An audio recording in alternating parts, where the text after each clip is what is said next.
I don't think they're going to have an opportunity like this again, where one of the big three console manufacturers is imploding. The timing on entering this market, you're not going to get another chance like this.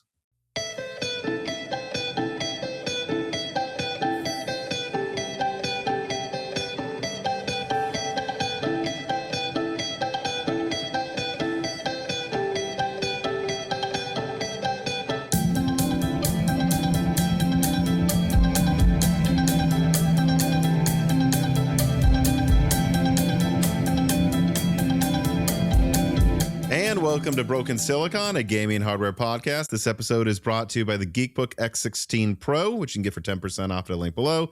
CDkeyoffer.com, where you can get Windows 11 Pro for $24, in Mini's Forum and their G1 Pro 5060 Mini PC, also at the link below. And today, well, let's just start with the reader mail.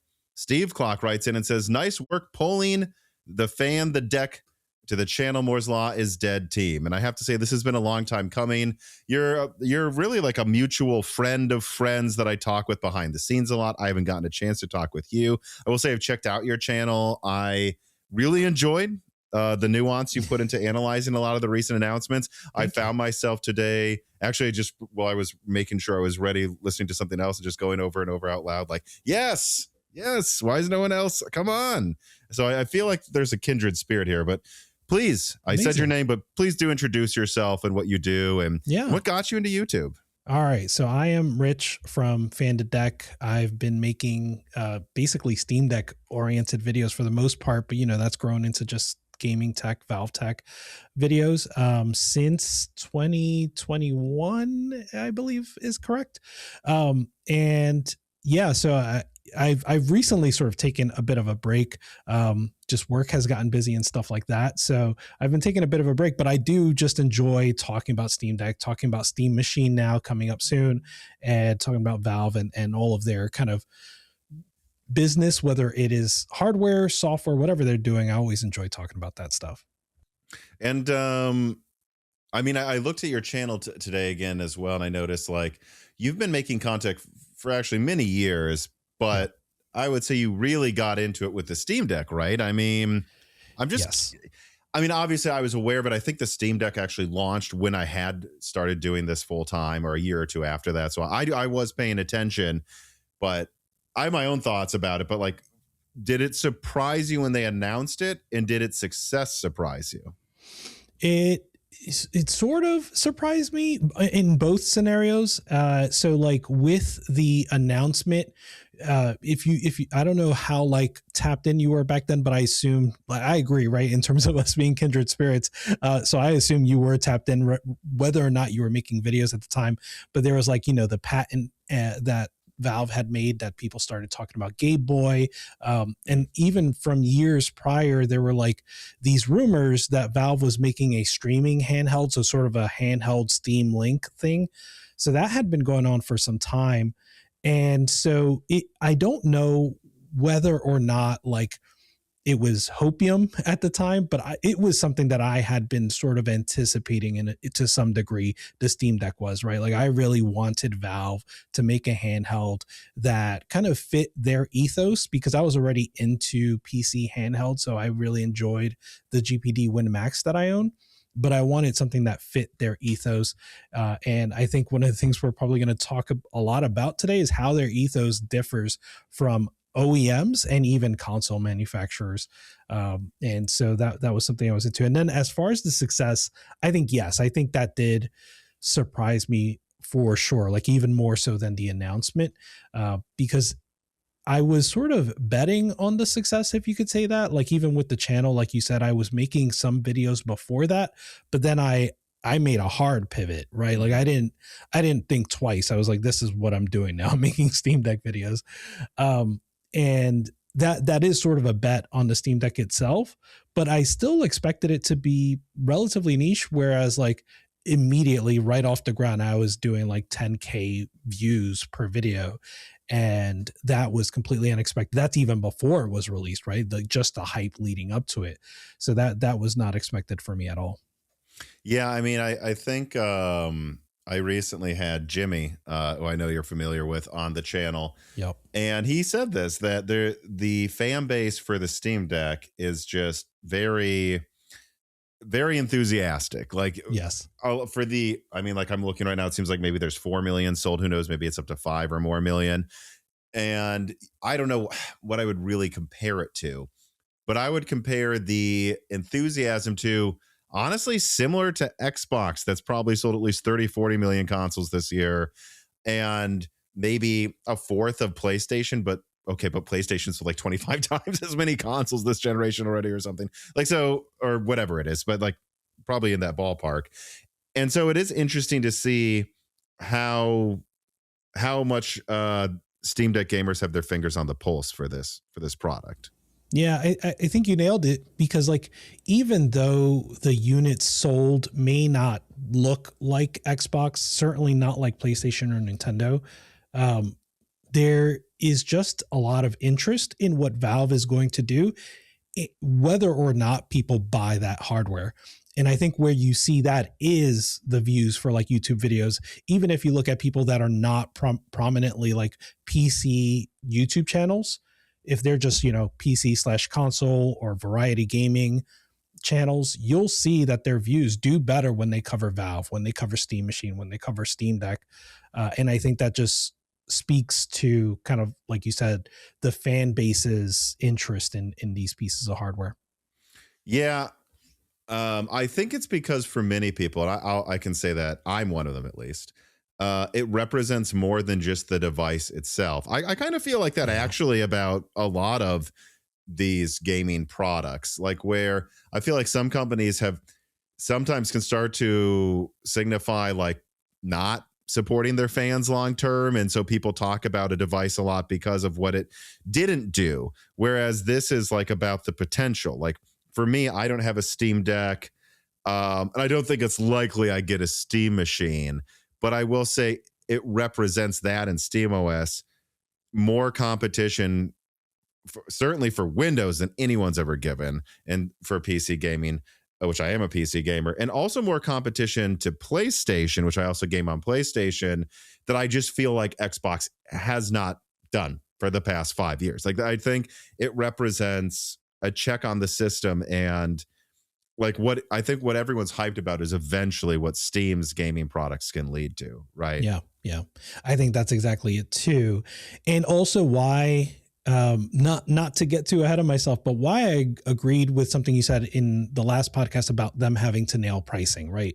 Because I think that for them, my goal is exactly like you said. I want Valve to continue making Steam hardware, and I'd like to see them do it more frequently, right? So Steam Machine, the original was 2015. Now we're looking at 2026 for this Steam Machine. So that's almost 11 years, really 10 and a half. And I don't want to go through another 10 and a half year wait for them to do another PC variant, right? So I'm hoping that they do it more often. And for that to happen, they need to sell well, which means they need to put it out at a price that will sell well.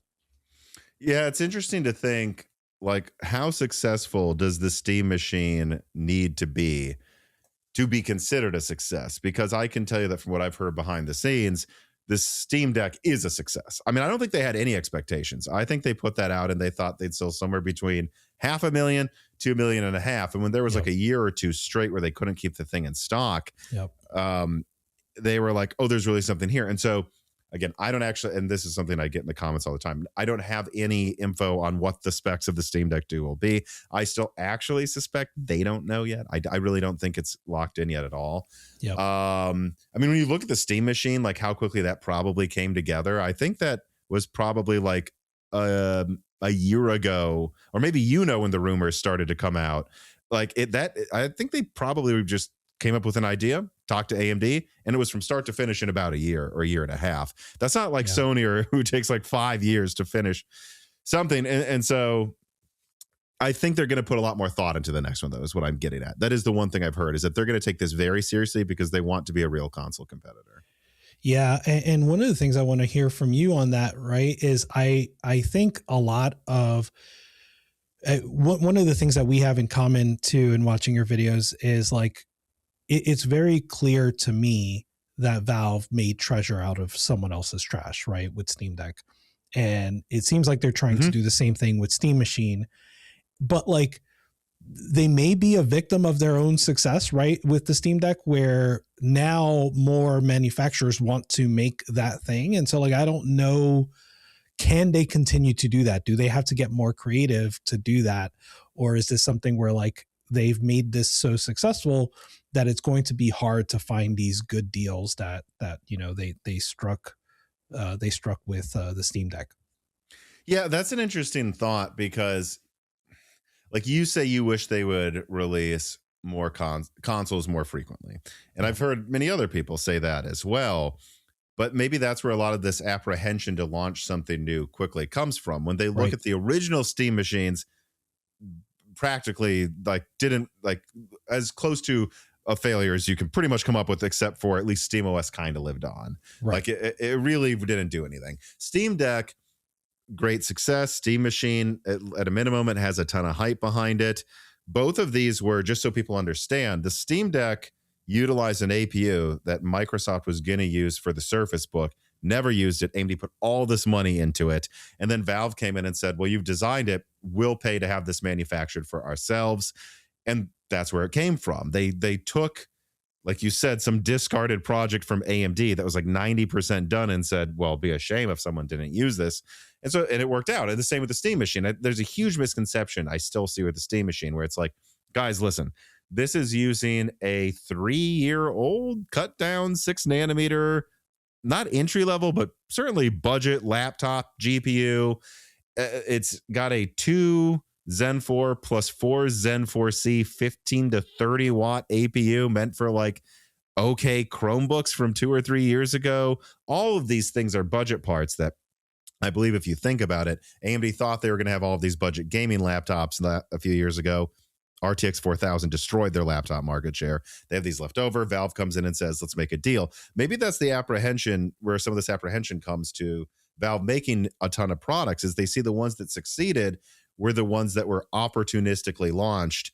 And it would behoove them more to make SteamOS work better on every other device, to bring in more money to Valve through Steam, before they try to launch a bunch of other stuff to compete with the competition. And like, they should just make sure they don't forget that number one is SteamOS, number two is devices they sometimes launch. Yeah, I think you're right. I don't think that they're in a rush for any particular hardware.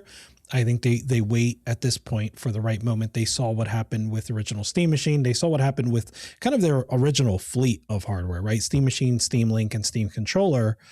And they learned a lot of lessons from that. And then Index afterwards, right? They learned a lot of lessons from that, and they take that and are, like you said, waiting for the right opportunity, which is part of why all of this, drama since the Steam Machine announcement it hurts so much, right? Because it seemed like it was headed for the right timing, and now the timing is just terrible. With all that's happened since then. Yeah, I agree.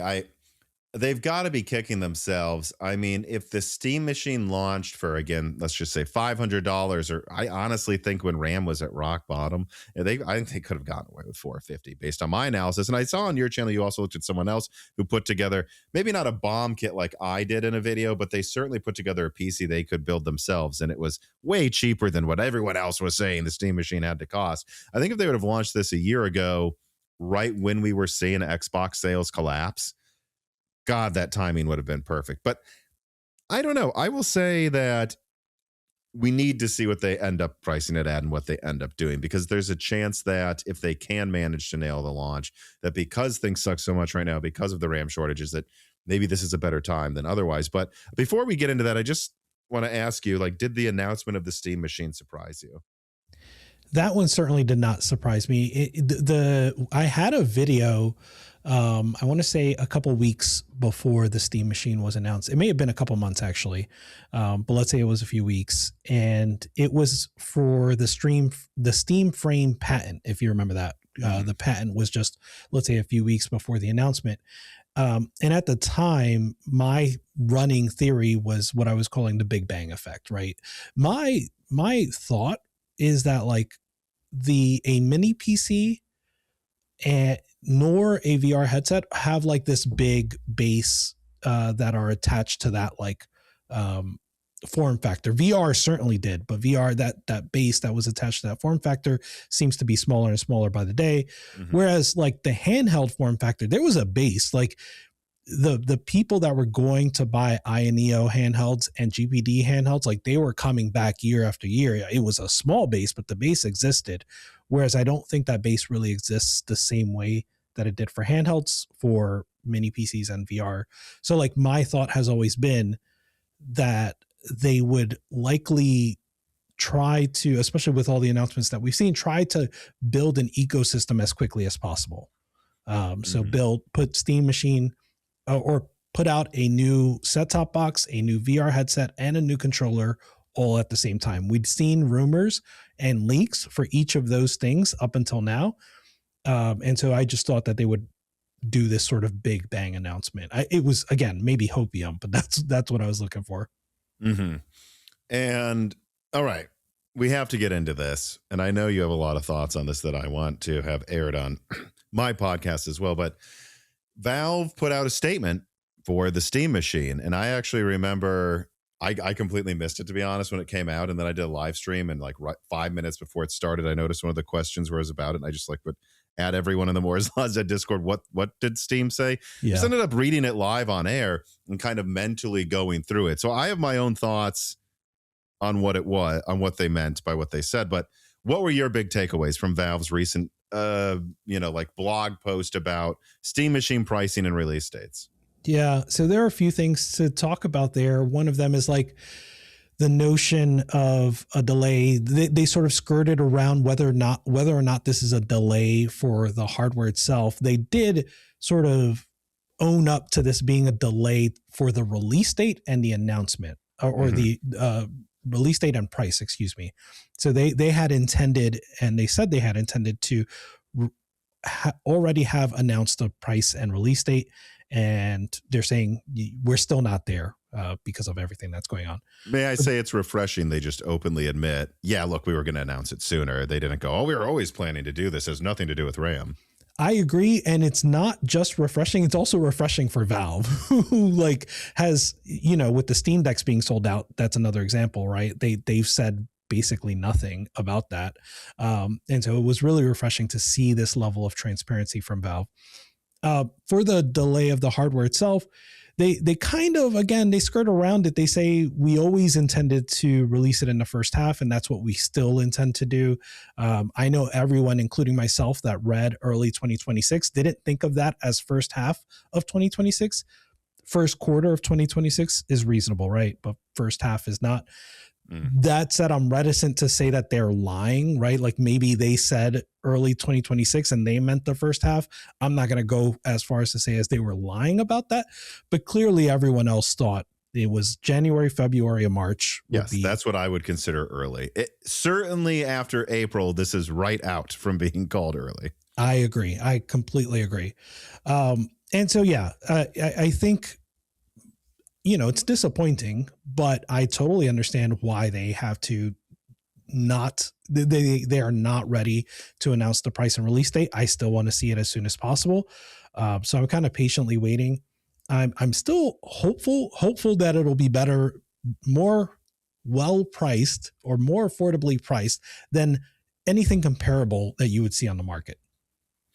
Yeah, I don't know. It sounds like you did, but on the last episode of Broken Silicon, I was talking with Dan, and I came up with, kind of a bunch of theories. I've been like rolling towards, like, every time I talk about it, my thoughts on it evolve a little. And where I've really concluded on this announcement from Valve is that a few things are going on here. Number one, they're probably worried. Like June 30th is a really weird yet specific date that they say it will be out by then. To me, that tells me they are probably launching it in May or June, and they are probably doing that because if they run out of RAM while selling it, they want it to not be available for a month, not for 6 months, and then everyone forgets about it. Because I continue to hear that RAM supply should improve near the end of this year. So I think they're trying to make sure they nail down what it's going to look like and minimize the amount of weeks or months that you can't buy it, while at the same time trying to make sure they know what they can price it at. And I wonder if you agree with me on this. I really think there was something quite interesting in them saying they're working on improved ray tracing performance through drivers and also improved upscaling support. To me, that tells me they want to have some way of optimizing ray tracing and adding some version of FSR 4 to this device so that if they do have to charge more than they initially anticipated, I mean, look, right now, this thing looks like it's probably I don't remember exactly what I estimated, but I think it's probably like 20% weaker than the PS5. If it gets FSR 4 support in some 10% boost to ray tracing the PS5 isn't getting, I think you immediately leapfrog this into a little better than the PS5, then they can get away with maybe $600. I wonder, do you agree with that? I would defer to you when it comes to like whether or not that pricing makes sense, right? But I do think it's clear that they are working on getting FSR into the Steam machine. I think at this point, it seems like a lot of the legwork, the technological legwork is done. And I imagine a lot of that is down to now working with AMD. And it was mentioned, I think, in your podcast of like, you know, can we make this official? Can we make this official for a Steam machine and not just have it be some sort of workaround or something like that? So I think so. And certainly ray tracing Mesa 26 was just released, and that was a big feature for Mesa 26, a big kind of talking point. The improved ray tracing performance and not just for, you know, more modern GPUs, but just across the board, right? And so I certainly expect that Valve contributed a lot to that, and by their post, it seems like they did. To me, the way I read that was not so much that they kind of pivoted towards that, knowing that they'd have to release a little bit later, maybe release a little bit more, a little bit out of a higher price. I just that was just something that seemed like within their philosophy, probably something they'd been working on for some time, but I could be wrong on that. Yeah, I mean, I guess the way I would put it is you could see it being a situation where if they know there's going to be supply constraints anyways, that this might be a better thing to have ready at launch than something that they announce is coming a few months after launch, especially if they know they're not going to have the supply anyways. Yeah, that makes sense. And you mentioned before that, what did you mention before the FSR 4? Was it? I mean, I think something I haven't heard a lot of people talk about is like, they certainly have to have some supply of RAM already stockpiled. There's no way they would announce the console unless they did. But that doesn't mean they know if they have the next shipment lined up or the third one. And if they launch in February and they have no supply until October, people may forget this device exists. If it launches in June, and then they can keep it selling, so it's just a week you can't get it before they get more. I think that sort of a delay kind of makes sense. Yeah, that does resonate with me too. And that was what I was thinking about, because I was thinking back to the Steam Deck launch, right? And the Steam Deck was in short supply at the time it launched. And it didn't really get its legs underneath it until like 6 months later, at which point, it was going crazy in terms of sales. And so I do think that Valve wants to avoid that as much as possible and have those kind of big sales right out of the gate.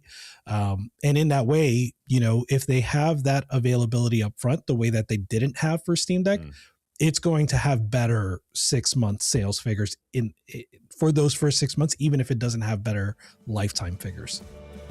This piece of content is brought to you by the Geekom Geekbook X16 Pro, a laptop that comes standard with 2 terabytes of Gen 4 SSD storage and 32 gigabytes of LPDDR5 X7500 for a very low price for the amount of storage and RAM you are getting.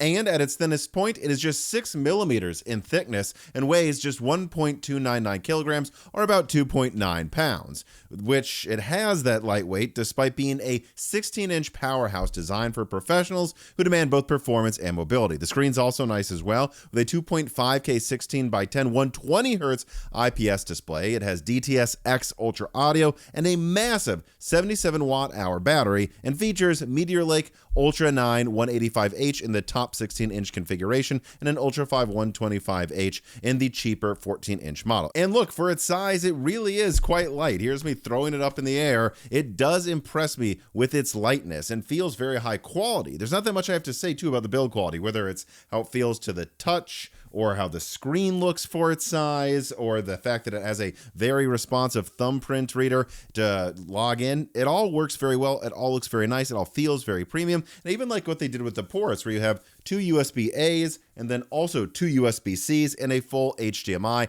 I think that's the perfect port selection. You're not worrying about dongles, and yet you do have enough USB-C to use a bunch of modern connectivity. Okay, but what about performance? Well, look, I'll acknowledge the elephant in the room. It does just have Meteor Lake, and I know that it's 2026, but in my testing, it's fine. I wouldn't say it lives up to some of the Intel hype long term. I think that a Hotpoint system, or certainly a Zen 5 Kraken laptop, is probably a bit better in performance from day-to-day tasks. This kind of feels like an extra snappy Hotpoint at light tasks, a little slower in heavy tasks, and it's much the same for efficiency. In ultralight usage, Meteor Lake kind of beats Hotpoint in efficiency based on what I can tell, but in moderate usage, it's probably a little bit worse, and it certainly doesn't hold a candle to what you would get out of a Strix Halo or, good lord, not a Panther Lake system. But it does have a massive battery, and because of that, you still get a consistent at least 6 to 12 hours of moderate usage battery life, and over 10 hours if it's light usage, and that gets me to my overall point. If I'm going to compare this to modern APUs, I mean, when you evaluate a laptop, you're not just evaluating the APU, you're evaluating the overall system and what you get for the money. And if you were to compare this to the cheapest Panther Lake laptops, the ones that you can easily buy, by the way, not the ones that sell out instantly, they're usually still a bit more expensive and sometimes just come with 4 Xe cores, which will give you worse GPU performance, or at least not any better than what you would get out of this. And in most of these scenarios, and this is the big thing I have to emphasize, any comparable laptop with a modern APU like Panther Lake that, yes, will give you better performance and battery life, those things are usually coming with just a half a terabyte of storage these days and 16 gigabytes of RAM. Not this. Again, I can't emphasize this enough. There is a shortage in RAM crisis going on. And for $1,100, you can get a 1 terabyte system with 32 gigs of RAM. And for a bit more than that, you can get a 2 terabyte system like the one I tested, and still, again, 32 gigabytes of RAM. Any modern, APU that is a similar price to this is going to almost always give you way worse storage, way worse RAM capacity, cheaper screens, and that's just not what you're getting. You're getting an ultra modern, super nice 120 hertz display, an ultra premium feeling laptop. The APU is older, but everything else is what you would usually get in laptops that, frankly, often cost twice as much as this. And so overall, I think it's pretty great. And so, yeah, look, if you are interested in this product, you can click on the links in the description and use code MLIGBOOK10. That's MLIGBOOK10 to get another 10% off their already aggressive pricing. And even just clicking on the links in the description, especially the ones that go directly to their website, helps the channel a ton. It shows Geekbook that if they work with Moore's Law is dead, their fans respond, and that will lead to me being able to more easily review more products from this company, and a company that's now making, as you can see today, laptops, which excites me. So please reward them at least with clicks. And then one more time, if you want this product, use code MLIGBOOK10 for 10% off GeekCom Pro laptops today.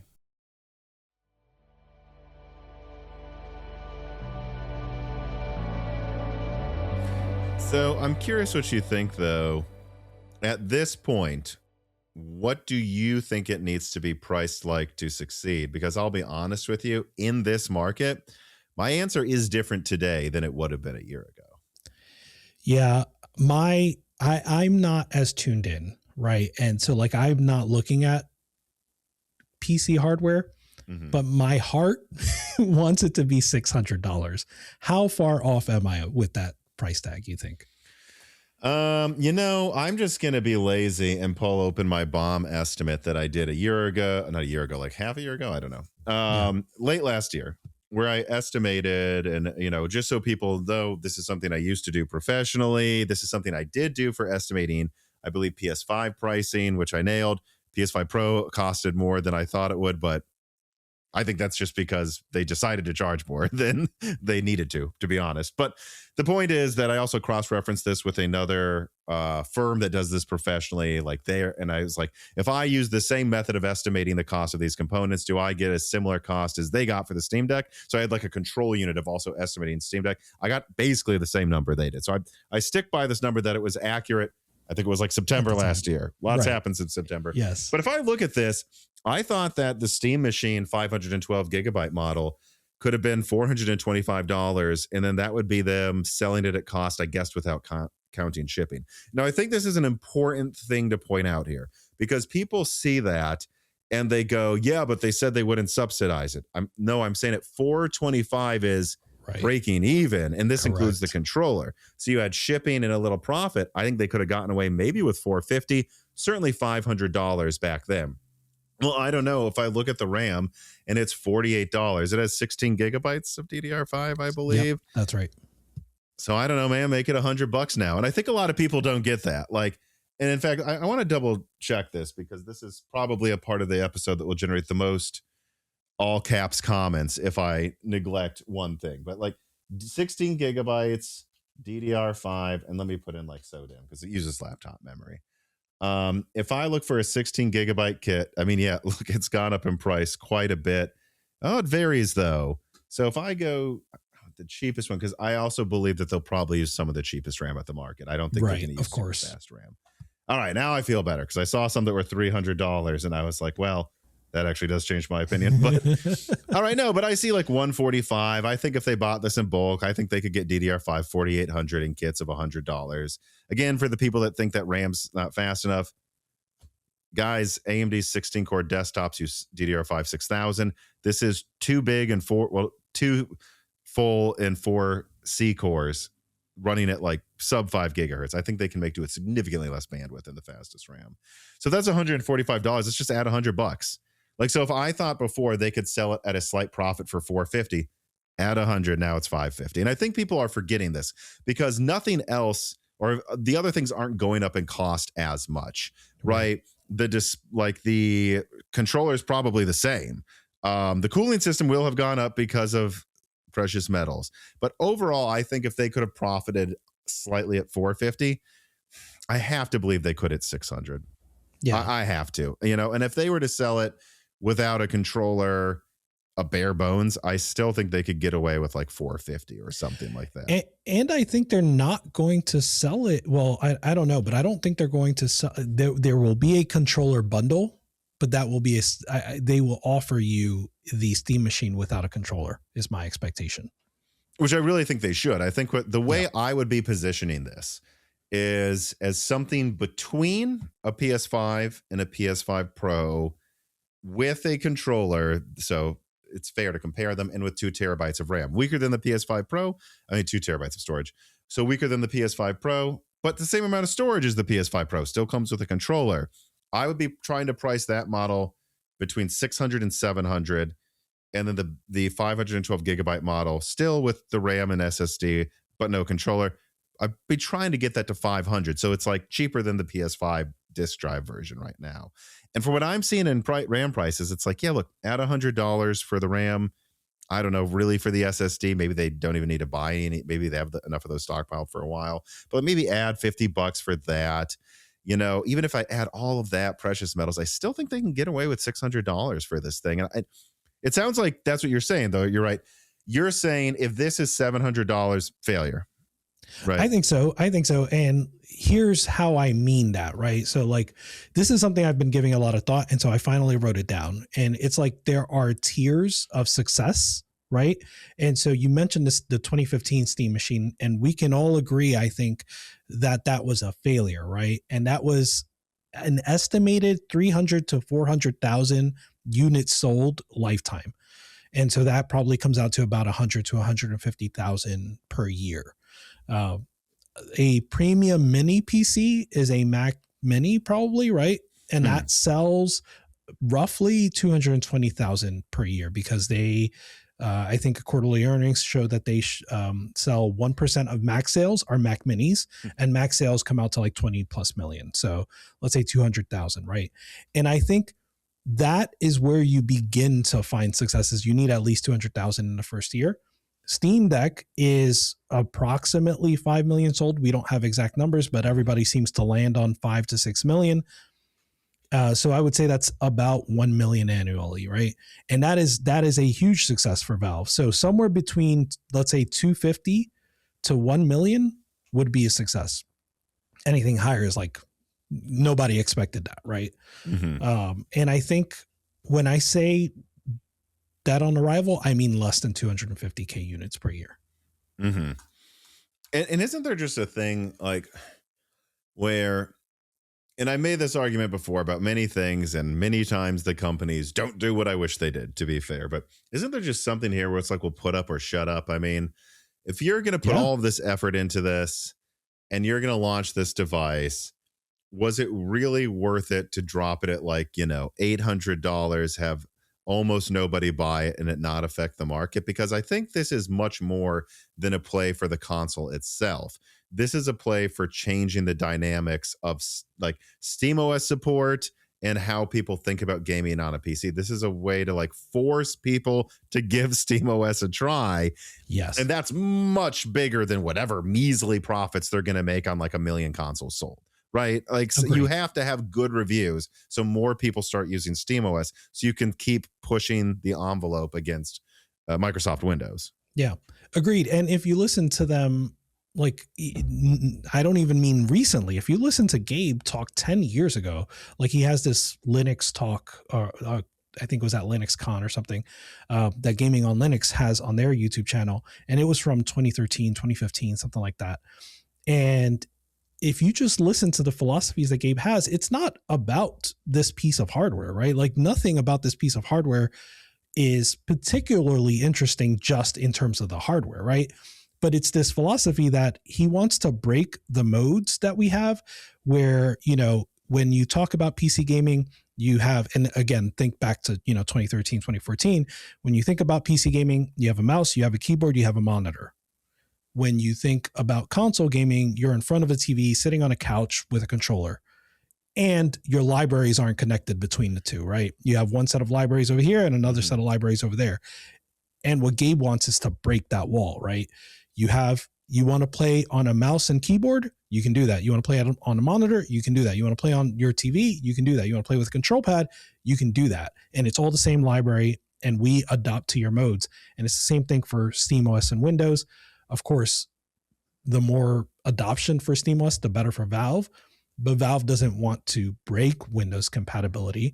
They want to enhance your library with more compatibility across more operating systems and more architectures. Yeah. So yeah, I mean, it sounds like we agree on that. Like at the end of the day, this is a statement, not a attempt to outsell PlayStation. So correct. If you're paying for a statement, would it not be worth it to make one? I mean, I don't get the arguments out there, that it should cost more to do whatever or play whatever safe. Because I think maybe people are comparing it to the Steam Deck, but I think this is fundamentally a different device. Like, and why they're launching it. And if you look at the Steam Deck as safe, then I challenge you to think that like you're just looking at it in retrospect, right? Because nothing about the Steam Deck was safe, and nothing about the Steam Deck was in parity with other handhelds at the time.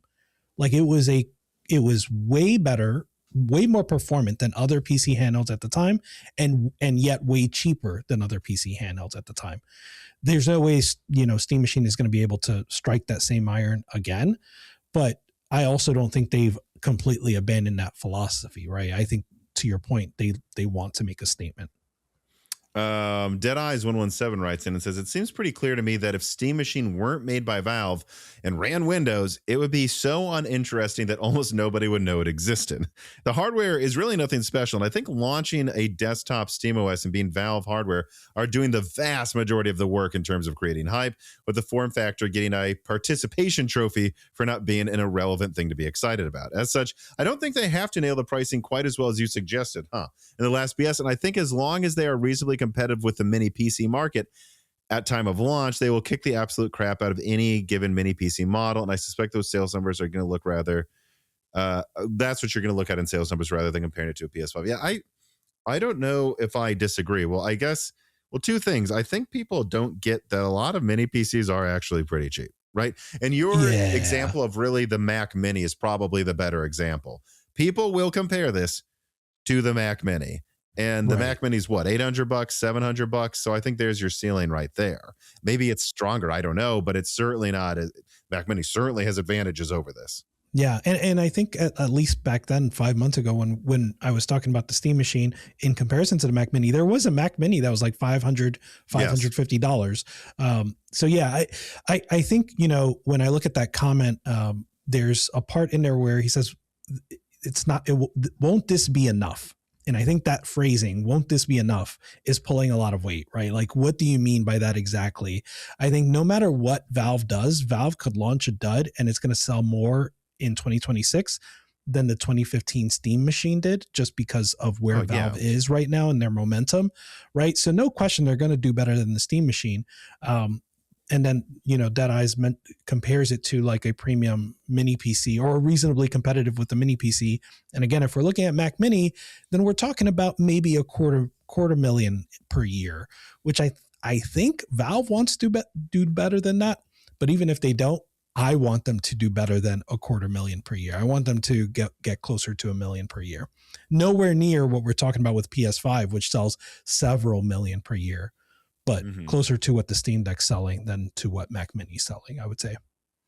Valentin writes in and says, or maybe Valentine, although I don't know, that's not how I would spell it.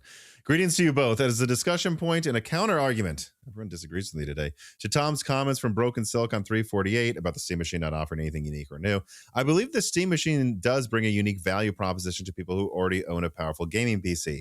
It can be their second PC with the convenience of a console. To me, it's much less about performance and much more about the ability to start the system with a click of a gamepad and superior sleep states and streamlined system update experiences, and most importantly, access to my existing Steam library, so I don't need to buy the games twice. I guess he's saying if you got another console. Won't this be enough to distinguish the Steam Machine from PS5, even if it won't compete on price? And as far as I know, a self-build PC wouldn't be able to do all of that either. At least, I mean, not the instant power on from gamepad and superior sleep mode. I disagree. I don't think a gamer like me with a 2000, it's maybe 3000. I have a 4090 PC, which at this point, if you can't believe it, is already almost 4 years old. That feels weird to me to realize, but like, I'm not buying a Steam Machine to game on my TV when I already have a 4090. I don't know. Do you agree? I just don't see people. Some people will. I just don't see people doing that, especially if it's priced more than the PS5. And let me point this out, Valentine, if that is how I'm supposed to say your name. Like, okay, so you say people don't want to rebuy their games. If this thing costs $800, I can get a PS5 in like 4 games for the price of that. I'll just rebuy a couple of games then. Why would I, and have a better experience? I don't know. Yeah, I'm somewhere in the middle. So I do think I think that the PC audience definitely does not want to rebuy their games, and they're willing to not get a PS5 to that extent, right? And so, but are they willing to maybe buy a second machine just to game on their TV? I'm not sure. I'm not entirely sure. I think the handheld was a much more novel form factor for that audience. And so, like, yes, buying a second machine as a handheld makes a lot more sense to me for that audience than buying a second machine to put in front of your TV. I think a lot of people are, especially the PC loyal, are kind of reticent to believe that Valve are targeting anybody other than them here. But I do think they're targeting folks that like have less powerful PCs and are looking for an upgrade, are targeting perhaps people that have laptops but want to game as well. And then also are targeting people that maybe have a PS4 and haven't upgraded to a PS5 yet because it doesn't look as attractive yet, with, you know, so many taking so long to get to the point where exclusives for PS5 specifically are, you know, incentivizing them to buy. So maybe they're looking at a PC as a pivot, the same way that Xbox gamers are looking at PS5 as a pivot away from Xbox. Yeah, and I think one way I would push back against, there seems, if I got multiple questions about this, I'm sure there's a bunch of people who didn't submit anything that are thinking the same thing. So let me address all these people that are like, you know, I still think at a higher price, this thing's novel. I would ask these people to check if they think most people are as excited about Valve stuff as they are.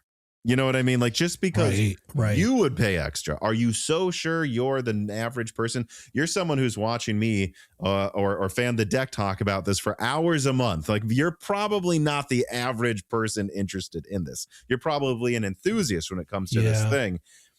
And I have to say, I don't think these people get that I'm already kind of giving them a mulligan. Like, if I'm being honest, if I was actually being aggressive about this thing being competitive with the PS5, I'd say it should be $400.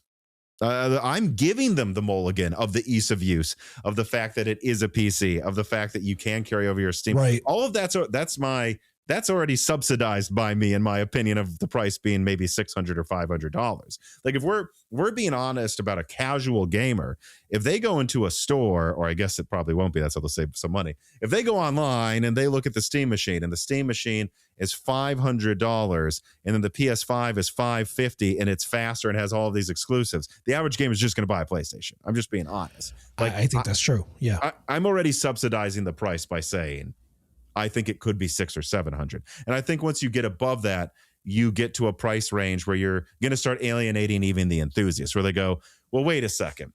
When it was $500 or $400, I could easily get this as a secondary PC. Right. Okay, but you're telling me it's now the price of a 9070 XT. Shouldn't I just upgrade my desktop instead of getting this? I do not think that, like, at 800, I don't think so. I mean, people can agree to disagree. And at that rate, like, yes, upgrade your desktop, maybe get like a streaming box of some sort, right? And then just stream from your desktop to your TV. I was thinking that too. Yeah. So, like, yes, I agree. They have to nail the price. And that is not the difference between them selling more than 2015 Steam machine. It's it's the difference between being a success to a point where they're going to release a Steam machine 2 5 to 6 years from now. That's it again, right? I just want them to get back to get to that point and not wait another 10 years, despite market conditions, despite, vendor relationships, not wait another 10 years to release another set-top box. Yeah. And I think a place I want to go next with this conversation is another reason for Valve to want to nail this launch again. And so, not just nail in terms of sales, but when people go back a year from now, or a year after it launches, I should say, or 2 years, and they look at early reviews of the Steam machine, it's so important, in my opinion. It says, if it's like $500 for the controllerless 512 gigabyte, and let's say $700 for the 2 terabyte with the controller, that all of those people look at those reviews, and at the end it says, Valve nailed it. This device is awesome. This is great, because it's about making a statement at the perfect time in the market, especially when the RAM shortage will probably be over in about a year, at least a year and a half. And keep in mind, people, when I say over, I don't mean things are back to the bottom pricing of 2025. I mean, they are just significantly better than now. But and then once the Steam machine is easier to get or gets a price cut, people look at the early reviews and go, I want to get this thing. It's not just that. It's also, I don't think they're going to have an opportunity like this again, where one of the big 3 console manufacturers is imploding. The timing on entering this market right when a bunch of Xbox gamers are pissed off and looking for their next device. I think like 70% at this point of Xbox Series sales were Xbox Series S. This isn't an upgrade over the Series X. It's a pretty big upgrade over the Series S. And if they nailed the price and said, hey, this can play Steam, apparently Microsoft says Xbox Magnus will play Steam games too. So just get this for now and then get Magnus in a year or two. Like, nailing that launch when one of your would-be competitors is just raptured out of the market. I mean, I think their holiday sales were like 200,000. Like, there's not going to be another time where this happens. That's crazy. I know it's absolutely ridiculous. Like, Sony's like 5 million, they're 200,000 or whatever it is. But like, you agree with me, right? Like, who knows what happens in the future? There might be some new console competitor that enters the market against Sony and Nintendo. This is a year where there's kind of just one competitor, PlayStation, and they feel cocky. You're not going to get another chance like this. Oh yeah, not at all. And I think not just that, but Microsoft may be becoming motivated, right, to recapture that PC market that they let go. I don't know how effective they're going to be at it, right? But they're coming back to PC in a big way with this, with what's happening with Magnus in every way that we've heard about it, which is that it seems like they're going to pivot, right? And Magnus will basically be a PC that can play Xbox games. Like you said, Steam will be on it. Epic Game Store is confirmed to be on it. So if that's the case, then Microsoft obviously wants you to buy games on their platform, on their store. And so even if that chips away a little bit at Steam's market share, that hurts Steam, that hurts Valve. And so Valve is not just, is this a great time with Microsoft stepping out of the console market and imploding, but also it's a pivotal time with Microsoft potentially ramping up to come back to the PC market in a big way.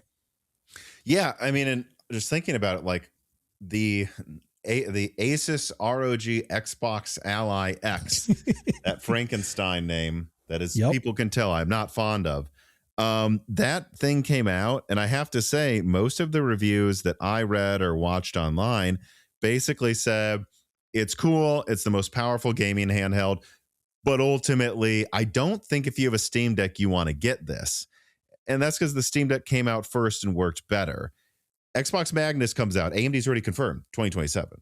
So they have presumably about a year and a half of a ramp to sell their console before they have their main competition, which isn't really PlayStation. It's actually Xbox Magnus. Right. Would you not want all of the hype and the reviews to be excellent a year and a half before your competition came out? I mean, frankly, that's what PlayStation did with the PS2 against the Xbox and GameCube. It was weaker. It lacked some features its competition had. But if you actually look it up, I believe in some regions it launched a year and a half before the competition. And by the time the competition launched, everyone went, I mean, who cares? We've been gaming on this for almost 2 years. Why would they not really try to nail that opportunity where they're actually launching before the competition, not after, like they did? Or that is what they did with the Steam Deck. The Steam Deck launched before any other real handheld could compete, and it paid dividends. I love that PS2 angle. I never thought of that, but that's exactly what it is, right? Because of how big the gap is between PS2 and the other consoles that released in that generation. That is you can see that there's going to be a big gap between what Steam Machine is and what Magnus will be, at least based on, everything you've reported on thus far. So that performance gap is going to be huge, but so is that release time gap. And so this is the time to get that ball rolling in terms of user base and making sure that they're locking in those consumers as quickly as possible. So I do think the timing is critical. And to that point, like going back to it, the pricing is critical. I just like what you said before about making a statement. That's something that they absolutely have to do here. Yeah. And, actually, I wasn't sure if I was going to do it, but I'm going to take the opportunity to put out a small leak in this podcast as well.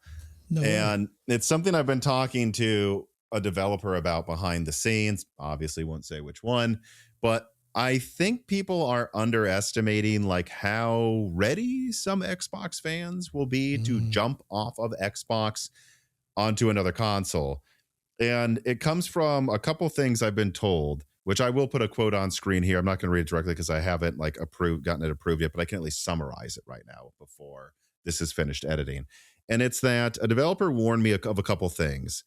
Number one, I just want to make sure I get the wording correct here, is that Xbox notified developers recently that social clubs will no longer be available on Xbox starting in April, and that they're already seeing behind the scenes other social features being prepared to be yoinked. So this is already some support for this existing Series X and S that they're preparing to wind down.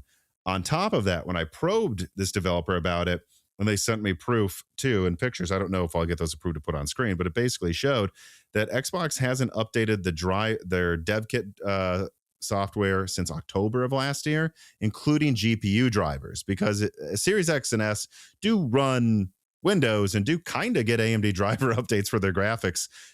Not the same as like a PC, but kind of like that. They haven't gotten a new driver update since October of last year. So from where I am sitting, it almost looks like there could be a rug pull getting prepared here for the existing Xbox consoles. Do I think they're going to just drop support and announce end of life? No, but I think you're going to see over 2026 more and more online features get removed from the Series X. And personally, my opinion, that's incredibly anti-consumer. I mean, I just looked it up for comparison. The PS3, I think the PS3's Netflix app, I think gets disabled April of this year. So it's like, good Lord, it's like 20 years the PS3 has had online support. That is amazing. You would think at least Series should get support until 2030, like a decade of support. Absolutely. And so I think a lot of Xbox gamers are going to be more and more irate from the things I'm saying here, but I don't know where else this could lead to. And by the way, if they reverse course on this, everybody, good. Maybe they will if you yell at them. That seems to be the Xbox cycle. Something comes out about something they don't like. People yell. Phil Spencer walks it back. So I'm hoping it does get walked back. But I just don't see a lot of good PR coming if I'm already being told they're kind of winding down support for Xbox Series already. All of those people are going to be looking for their next device, and the PS6 isn't out till next year. Oh my God, this is such an opportunity. There was also a rumor recently, right, of PC Game Pass getting nixed, and so that may yeah, I think it was on Insider Gaming. I'll find it while we're talking, but yeah, that came out, and if that's true, on the one hand, it makes sense, right? Meaning. Magnus, if Magnus is a PC that plays Xbox games, well, you kind of have to merge the Game Pass tiers anyway. It doesn't make sense to have a PC Game Pass and an Xbox Game Pass anymore. But the other thing is I don't really trust them to do that well, meaning I think it's going to end up being another raise in price if PC Game Pass is currently priced lower than Xbox Game Pass. And so like you're saying it won't be a separate option. You'll still be able to have Game Pass on PC. Yes. Okay. I thought you were saying they're just going to remove it from PC for a second. Okay. I see what you're saying. There'll be one tier and it's going to be expensive for everybody. Okay. That's yes, exactly. Yeah. I have no reason to doubt that. I mean, I don't know, but I think Insider Gaming, isn't that Tom Henderson over there? Exactly. Yeah, he's usually pretty accurate. So I have no reason to doubt that. Yeah. So again, and when that gets announced, if there's just the Steam machine over here for what will probably be half the price of what Magnus will cost, come on. Like I don't think they can afford, well, they can afford, but I think it would be such a missed opportunity to not really double down on making this as big of a launch as it could be. Well, all of these other tailwinds could propel it even further. Yep, absolutely. It's a big time for them. And I expect them to take advantage of it. Tired of getting hit in the face by unfair prices from Microsoft software? Well, you don't need to deal with that anymore. Start off 2026 right by going to CDkeyoffer.com. That's right, this piece of content is once again sponsored by a sponsor that has been a supporter of Moore's Law is Dead for almost the entire channel's life, CDkeyoffer.com. And I've been partnering with them for this long because they just give gamers something that I think they need to have. Fair pricing on Microsoft Windows and Office products. And in fact, if you go down to the description, you can click on the links there to support the channel by checking out their products, but then also support the channel further if you use offer code BrokenSilicon to save yourself an additional 25% on all Microsoft software. And there's also Die Shrink to save 3% off everything else on the website. Once again, I'm very happy to be working with CDkeyoffer.com another year of this channel's life, and I hope you'll show support to a company that supports this channel, CDkeyoffer.com.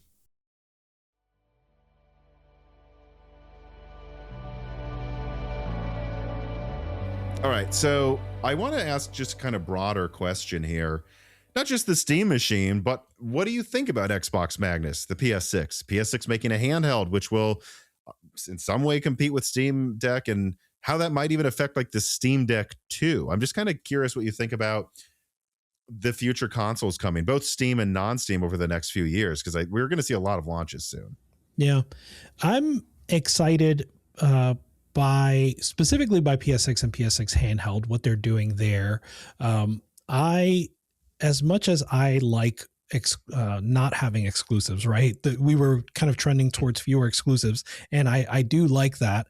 But I think that Sony's bread and butter in terms of getting consumers to their consoles and to their hardware are these prestige games that you can't play anywhere else, right? And so I think that's a big factor here in what allows them to kind of take some risks with the hardware. And so like PS Portal being a big example, it's crazy that like Sony got to PS Portal before Microsoft did anything kind of similar, right? Because certainly they could have made a handheld version of Series S or something close to it, and didn't really bother. And so like Sony came in with a streaming handheld for $200 and made it a pretty high quality device in terms of like ergonomics and display and things like that. And so I see the PS6 handheld or the rumors for it, and I think that even if I am primarily PC gamer. I don't want to double dip when it comes to my library. I am willing, despite that, I am willing and a little excited to get a PS6 handheld, get a God of War game, get a new Last of Us, get a new, Ratchet and Clank, whatever they're putting out, and play that on my handheld. And so that, just as a gamer, that shows that I think they're making the right decisions. Whereas I see Magnus and I am excited for the future of PC gaming, but I do not expect to buy any games on the Xbox store, right? I'll certainly be excited to play my existing library, whatever games I have, especially if I can play those disc-based games too somehow. That would be lovely, but I don't intend to buy any games from the Xbox store. I'll probably stick to Steam. Yeah, I think for Magnus, what my hope is, honestly, it's a hope I had for the Series S. I remember early in my channel's life, like I think early 2020, before the Xbox Series S or X were out, putting out videos where I'm like, hey, it'd be really cool if they let this dual boot Windows. I mean, these things would be long in the tooth by now, trying to run Windows on 10 gigabytes of RAM. But in 2020, there were games that could have run with like 4 gigabytes VRAM, 6 for the system. There were games that could have. And as the $350 entry gaming PC that like I kept pitching, like college students could maybe use Microsoft Word on, even just a pared down version of Windows that at least runs Office, like as a selling point. Like I just thought that was such a fantastic idea, and they never did it. I just want this ability to have a bare spec PC that I can tell people to get. I mean, I think one of the sponsors of this episode is Minis Forum. There's like a 5060 PC you can get for a little over $1,000 that comes with a 16 core pre-built for you. So something like that is something I'd recommend. But it'd be so cool if it was better than that. It'd be so cool if there was an Xbox where if someone's like, I want to get into PC gaming, or I want a gaming PC, but I don't want to bother building it, and frankly, I don't like managing all the software myself, I can say, hey, this $1,200 device out there is basically a lower high-end gaming PC for half the price of what you'd usually pay. Get this, that you won't look back. You'll be happy. That's what I really wish Microsoft would have done last gen, let alone this one. And I think it's long overdue. And I think you agree. That's what excites you the most about Magnus, just the idea that there's this baseline that is so much higher than everything else. Yeah. And there's so much, not just in terms of hardware, but like even on the software side, that they could have been doing up to this point where it feels like a lot of their APIs have gone neglected, like their DirectX APIs relative to what we've seen for Vulkan, or even just like Steam direct input, right? There have been no interesting updates to that. And so, the PlayStation controller support's starting to become the standard on PC. Right. I mean, it's ridiculous that Microsoft lets the stuff that they should win by default happen. It is ridiculous. That's just it. They should win it by default, and they're just letting it go. So I hope that all of this kind of helps them consolidate their efforts. And that does get me excited, hoping to see that and see them kind of just focus on PC and making it a better space. Yeah, for PlayStation, I'd say my biggest excitement is the handheld, just because the idea that you have a device that plays your games all the way back to PS4 and forward.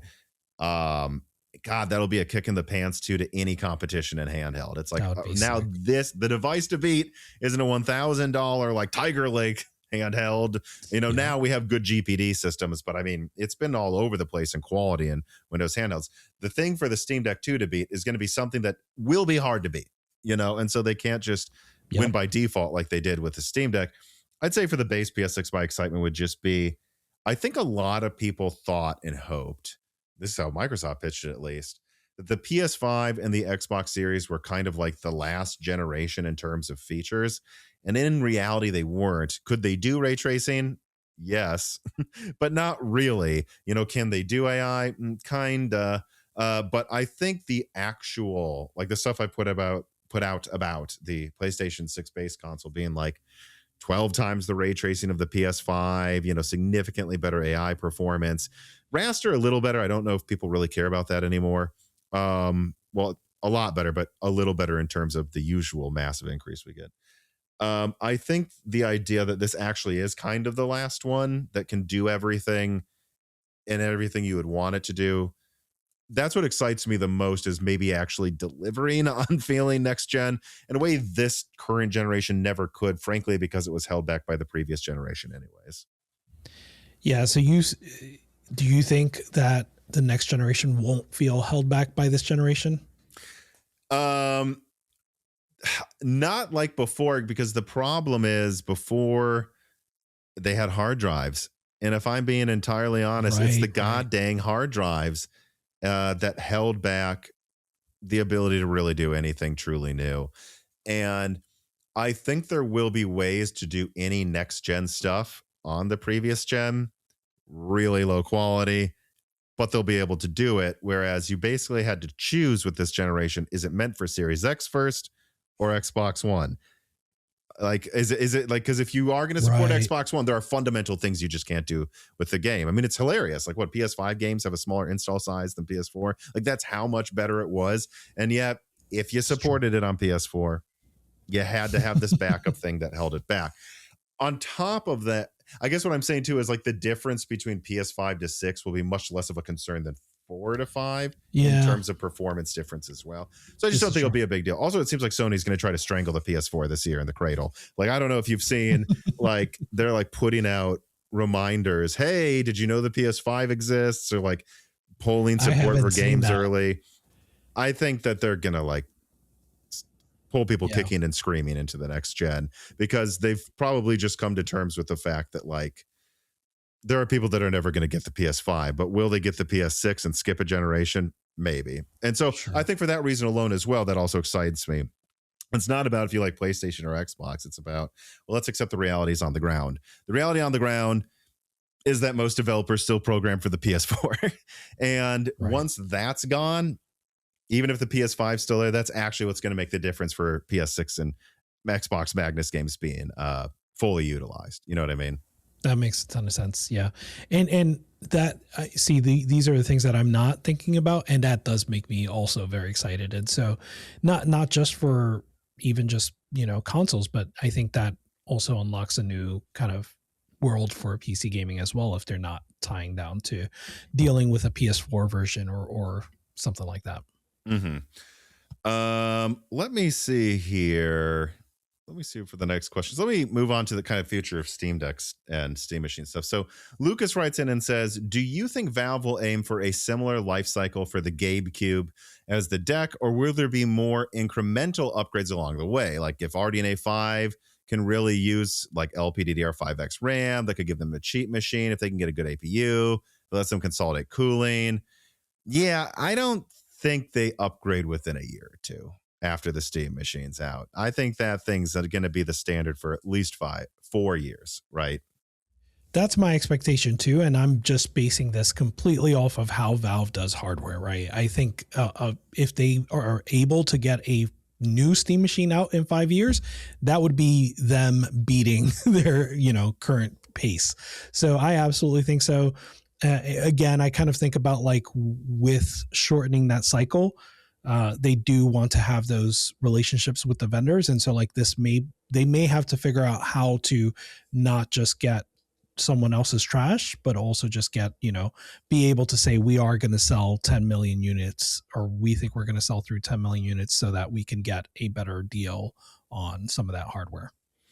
All right. I have a voicemail here I'm going to play. Hello, Tom and guest. Sorry, I know for the late voicemail.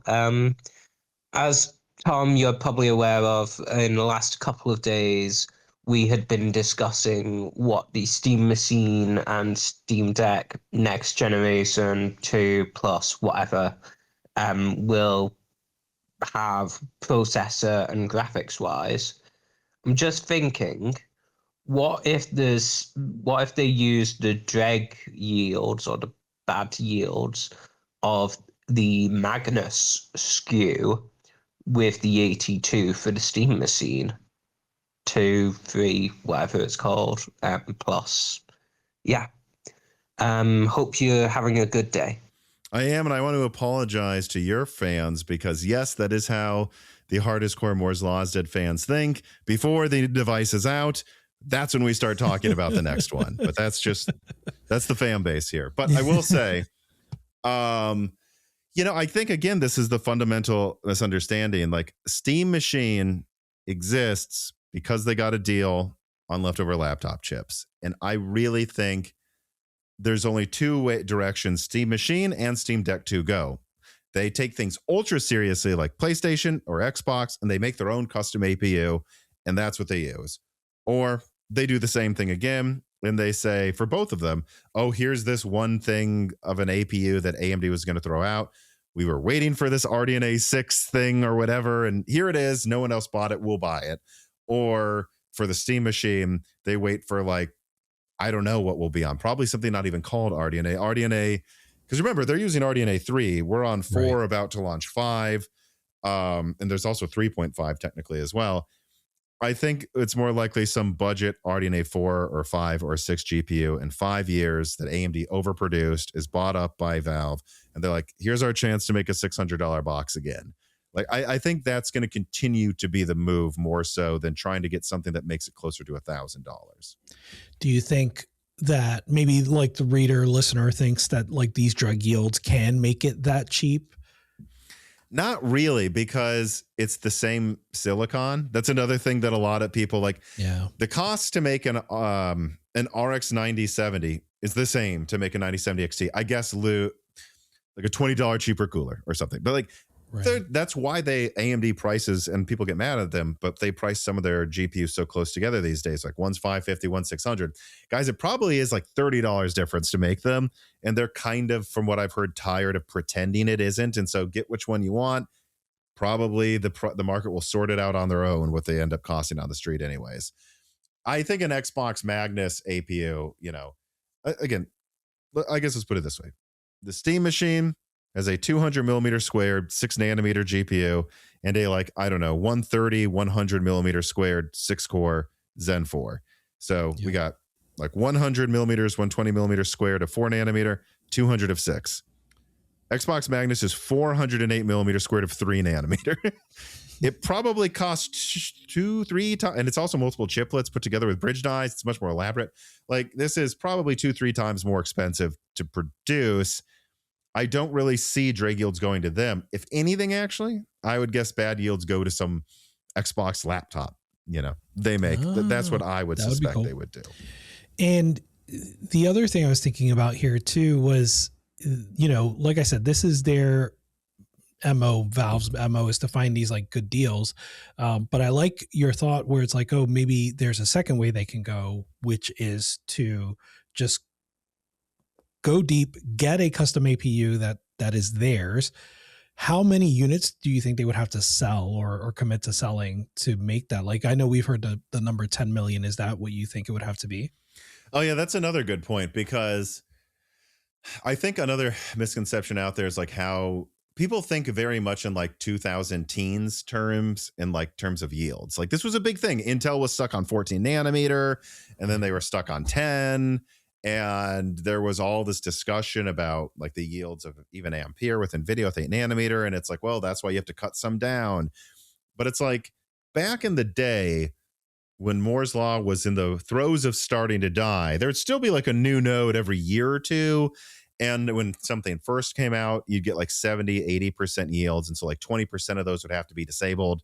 From what I hear now, I mean, there's like just almost perfect yields in terms of like they don't need to disable anything. Like TSMC's latest nodes are phenomenal. Again, to put things in perspective, every PlayStation, whether it's, I believe at least the recent ones from AMD, like PS4, PS5, PS5 Pro, they all disable, like if they don't disable a core, they'll disable 2 or 4 compute units so they can get the exact same experience, because they just want to have a standard spec. The PlayStation 6 handheld, I'm told, won't disable anything. That means they think they have 99.9% yields if they don't need to disable anything. Wow. And so this Xbox Magnus will be a lot bigger than the PlayStation 6 handheld. It will have worse yields, but you have to ask yourself, like, if Xbox, I think there's a rumor they're going to buy 50 million of these APUs. Let's just assume that's true. I don't know, but let's assume. So that's 50 million Xbox Magnus. So how many of these really need to be appreciably disabled? I mean, 10%? Okay. How many of those are drag yields? 1%. So, like, I mean, we're talking about 500,000 total possible yields for this anyways, probably. Like, I don't know.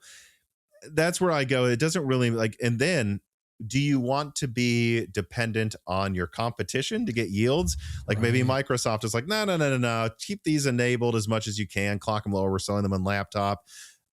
That's never happened before. You've never seen a company take the bad yields of their competitor before. So just fundamentally, I don't think they would do that as well. But that is a good point that I don't think enough people talk about when they talk about like, where could we get a budget version of something, is it's like more and more that's almost not a thing unless it's like a giant chip like a 5090, because of just how good TSMC is at their job. That's crazy, but good to know. All right, but that does lead me to another question. Valentine writes in and says, for the eventual successor to the Steam Deck, wouldn't it make sense to make two different versions, like one aiming for performance, supporting the latest AAA titles at 1080p 60, for example, and a second one aimed at less demanding and indie or older titles with performance on the level of the current Steam Deck, but with way better battery life and or lower weight? I feel like there is a demand for both of these. And I got to say, my answer is I think it would be interesting if they had a custom APU for a $600, $700 handheld that really takes it to the ROG line. And then they just had, 10% cut down, clocked lower, a budget version that just kind of aims to be a better version of what you can get now and just keep it $299. It'd probably have to be a different APU, but I wonder if you think there's room for there being two in the future, like a premium Steam Deck and one that's like, hey, it's kind of like the old Steam Deck resolution, but at least it can run modern games. It's still 720p though. I think there's certainly room in the market for it. What I am a little more hesitant on is whether or not there's room in like Valve's mind for that. Like, it doesn't seem to necessarily fit their hardware philosophy, where when I think of just their current fleet of hardware, including what's upcoming, what I see is like extreme practicality. And I mean that in terms of like how they're pricing it to folks. So they're like targeting kind of more of the every person than targeting the high end. And I think they're trying to simplify the landscape, not necessarily make it more, not add more SKUs. But do I think people would buy it? I think so. Like I would certainly buy something that was 1080p and otherwise kind of the same as the Steam Deck and treat that as my upgrade. Yeah. I guess it depends how aggressive they want to be. Right. We're clearly seeing Sony think that there's room here for a premium and a cheaper device. I think probably there will be a non-handheld version of that budget APU. We'll see, I guess, like a PlayStation 6S. Like if Valve thinks they're going to go for 10 million or more sold, I don't know. I think it might make sense. And I think the funnest way I have to answer this question is I don't think it would have made sense when the Steam Deck launched. I don't think the handheld market was as big. I don't think there was as many people. But now when you see that there's an appreciable amount of people that will buy a $2,000 Strix Halo GPD-Win 5 handheld, and an appreciable amount of people that will also go and like the Ionio has a Strix Halo handheld that isn't legal on US planes. Like that's how big the battery is. Like in a world where that exists, I have to go, I don't know. I think there's probably room for a direct competitor to some of these higher end handhelds. Certainly. Do you think also potentially like it may, in terms of like what I was saying, splitting their attention, is this a bit of like, could it be a bit of a Xbox Series X, Xbox Series S situation where now you have to worry about, compatibility for both, especially when it comes to them working on Proton and things like that? I think it's less of an issue for them because it's just, look, Valve's consoles are halfway to a PC. So I think that there is already this programming for multiple devices that you didn't have to worry about, that you did have to worry about with Xbox Series S and X in a different way. I will also say this. We already see that most likely PlayStation 6 is going to have a 30 or 40 gigabyte home console and then a 24, or I think the next step up would be like 36 gigabyte handheld. These things, like whether it's 24 and 30 or 36 and 40, these RAM capacities are closer to each other. Like, we're talking 30 to 40 10 to 30% differences in RAM capacity. The problem with the Series S was that it was a 60% difference in RAM compared to the Series X. If they have a Pro handheld, that's, I have to imagine by the time this comes out, it will probably be like 2027 or 8, or probably 2028 or 9, actually. You're probably looking at a 32 gigabyte version and then a I don't know. I would have to assume a 24 gigabyte. If they could just keep it 24 and 32, I don't think that really is a big factor. Especially if you did this, like you had the premium console, at least this is how I would do it, with like a 1440p screen, somewhere around that resolution, 60, and you call, or maybe 90, I don't know what they would have access to, and they call it a day.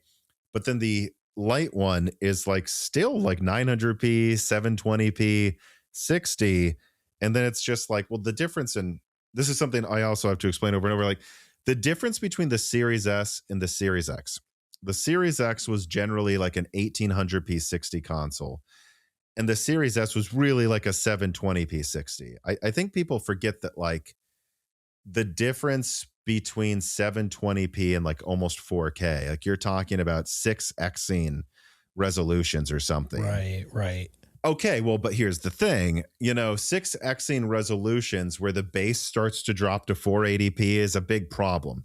With the PlayStation 6 handheld, 6xing 1080p or 4xing it to even 4K, well, the base of 1080p is much nicer. So yes. I like, if they can just start from a higher base to that, you're still talking about a massive gulf in pixels per second. But again, the difference between a sixth the resolution of 720p or something is quite different than a sixth the resolution of 4K. And so I think it would be much more doable, but again, if they did like 16 gigs of RAM and 32, that's going to cause problems. But I would assume they would not make the same mistakes as Microsoft did. I think everyone is learning from, I'm just like the developers I talk to behind the scenes are just constantly like, we need more RAM, we need more RAM. That's the only thing they complain about at Xbox right now. And so I have to imagine Sony's valves, they've heard developers tell them not to do that. For sure. That makes a lot of sense. And given that, I can see that being a market that they enter into. And we're already seeing them growing their fleet of hardware. So maybe just one more piece where it's more of a pro handheld is not that big of a deal for them.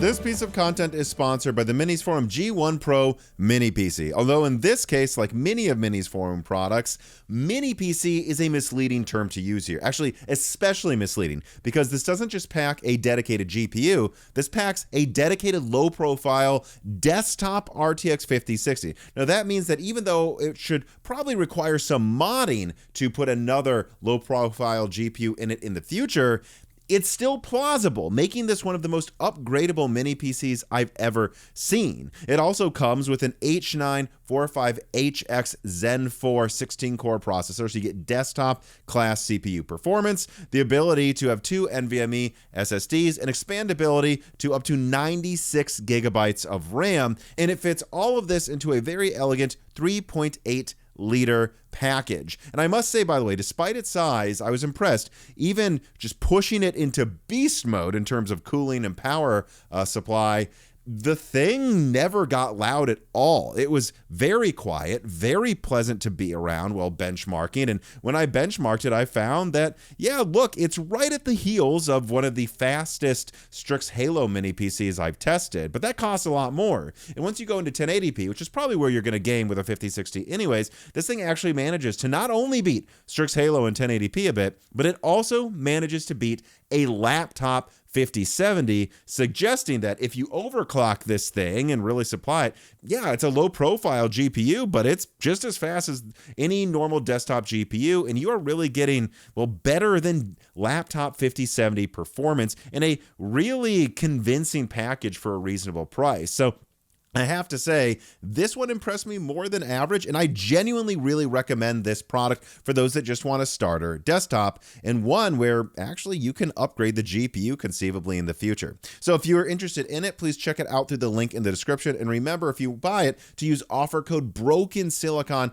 to save, not just in the United States, but in many different regions where this offer code works. A lot of my fans are not in the United States. Don't worry, I've got you covered as well. So please support Moore's Law is Dead by checking out the Minis Forum G1 Pro today.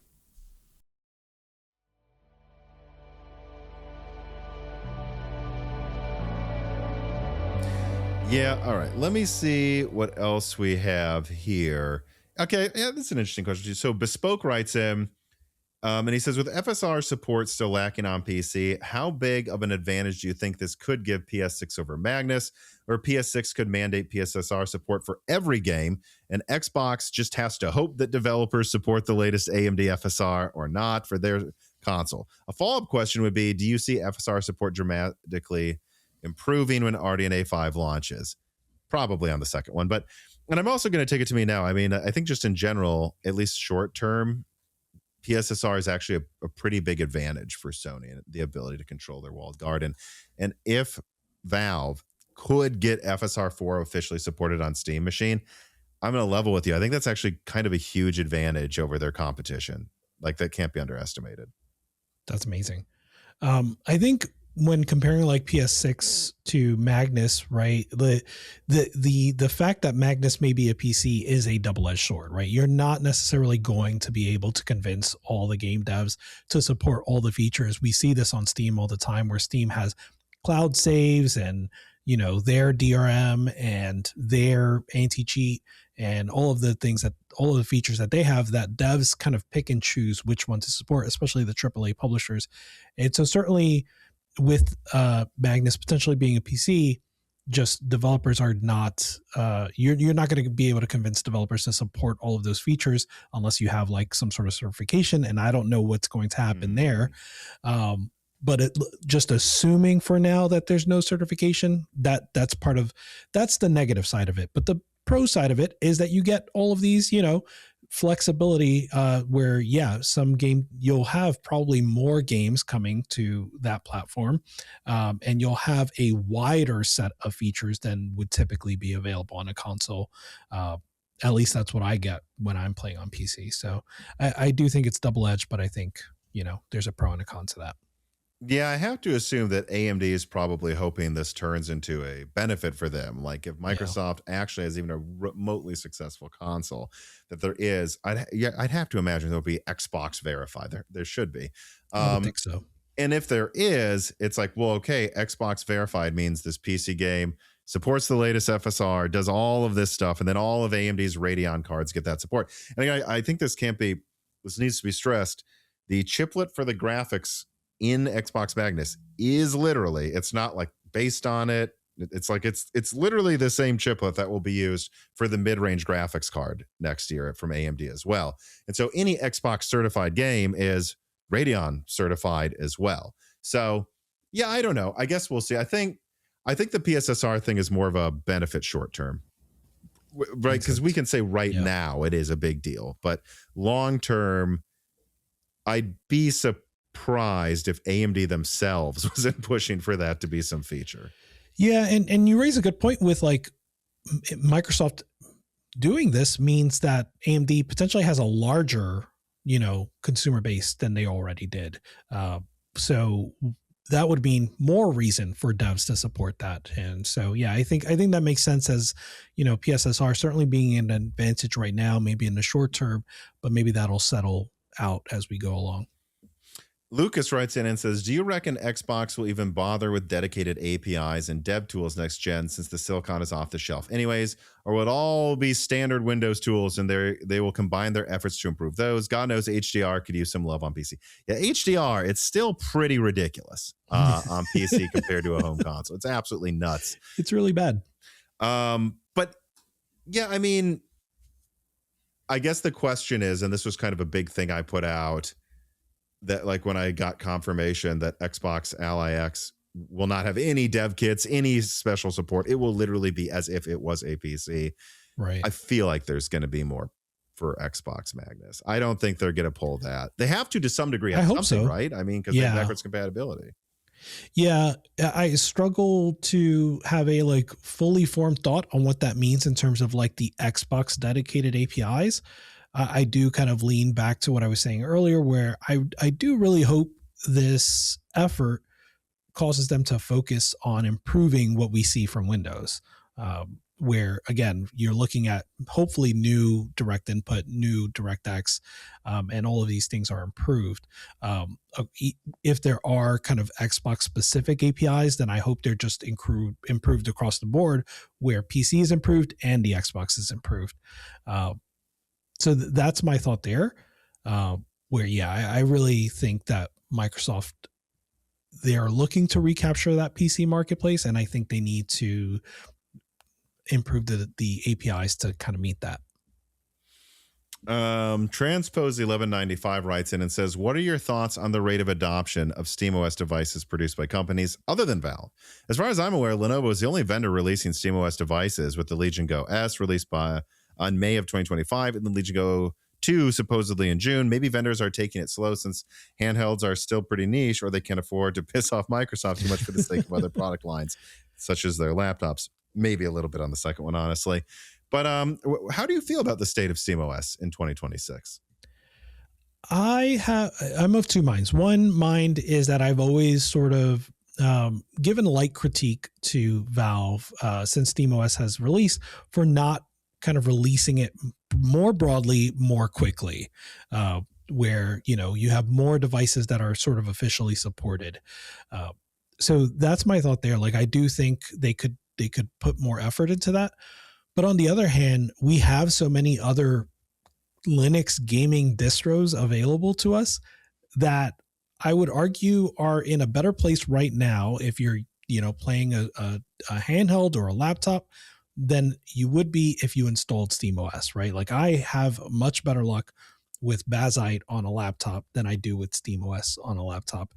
And so I think that Valve they don't necessarily care too much about SteamOS specific adoption right now. I think they care about it in the long term, but I think any slowness that you see in that adoption right now is 100%, or Microsoft is a good point, let's say 90% of Valve's own making, right? I think they could do a lot more. And you look at the recent upswing in Linux adoption, and you see that people do want to move to Linux, even if that's CachyOS, Bazite. Most of those people that are moving don't necessarily care whether it's SteamOS or not. They just want to move to Linux or move away from Windows, let's say. Okay. I have two final questions I want to ask you. One of them is really a subject that I wrote down I should probably get to, because I noticed a lot of people today where I feel like it's bi-weekly, like every other week I have to address if the PS6 is being delayed or not, because these rumors. Oh yeah. Like, I saw there was some Bloomberg report that Sony is seriously considering delaying it. And I'm going to be honest, it's a bit of a rant for me, but guys, all of these companies are considering everything every month. And I think that to assume anything is locked in right now is ridiculous. And I would remind everybody that there were a ton of rumors that this Xbox is being delayed, I don't know, like a month or so ago. And then AMD officially said it will be ready to launch next year. So I'm kind of curious what your opinion is. I want to throw this out there though, too. Like, Bloomberg said the Switch 2 was launching in 2024, and then it launched in 2025. Could it have? Maybe. I don't know. But I wonder what you feel about all of this, because I just want to address, like, as far as I'm aware, Sony's made no decision, but all of these companies are talking behind the scenes about what might happen. The example I actually gave in the Moore's Law at Discord today to someone is, it'd be like worrying that the US is going to, or Australia for that matter, is going to invade New Zealand because they have a contingency plan of what an invasion would look like in some bunker.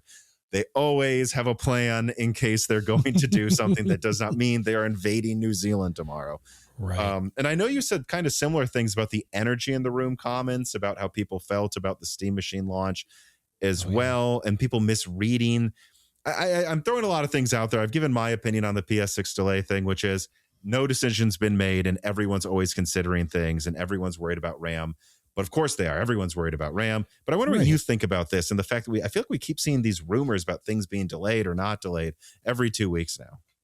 Certainly what you just said about like Australia and New Zealand, that gives me a new perspective.